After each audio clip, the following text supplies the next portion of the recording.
As Inspector General for the State Department, Howard Krongar was supposed to be an independent watchdog. It was his job to investigate the very type of misconduct alleged at the U.S. Embassy in Kabul: forced sexual hazing of guards, contract fraud, and waste of tax dollars. CBS News has learned that serious allegations about the embassy reached Krongar's office 2 years ago, where they apparently vanished into thin air. How that could have happened is even harder to explain when you consider who made the complaint: Senator Joe Lieberman, head of the Homeland Security Committee. His staffers say they notified Krongar's office about security and fraud allegations made by high-level whistleblowers from Inside Armor Group, the company that provides embassy security. Do you remember that? No, I have no knowledge of that whatsoever.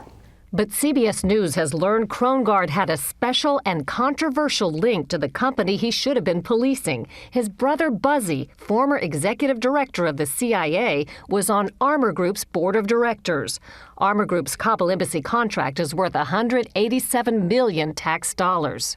Did you know your own brother was on Armor Group's board of directors? No, I did not. Why didn't you know? I don't know. I guess, number one, I'm not sure why I should have known, but number two, he never told me. You should have known, I think, in the opinion of a lot of people, because it would be a perceived conflict of interest. He was a senior official in the Central Intelligence Agency. He did not discuss his matters with me. It wouldn't have made any difference. As I say, I never had anything to do with Armor Group. Krongar insists there was no conflict because he and his brother, quote, lead separate lives. But if the scenario sounds familiar, it is.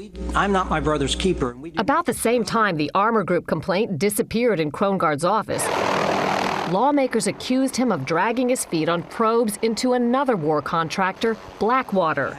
On November 14, 2007, Krongar is asked under oath if brother Buzzy is involved in Blackwater. He says no. But when faced with evidence to the contrary, he phones his brother during a break, and then a stunning reversal. I had not been aware of that, and I want to state on the record right now that I hereby recuse myself from any matters having to do with Blackwater. Krongar resigned under fire a short time later. We showed our documentary evidence of Buzzy Krongar's Armor Group ties to Danielle Bryan. She heads the watchdog group that exposed the embassy guard scandal. But to find that the IG's brother was also on the board of Armor Group is breathtaking. There's no way to know what would have happened without the possible conflict of interest. But watchdogs say had the Armor Group allegations been aggressively investigated then, it might have prevented 2 years' worth of fraud, waste, and security risks being alleged today. Sharyl Attkisson, CBS News, Washington.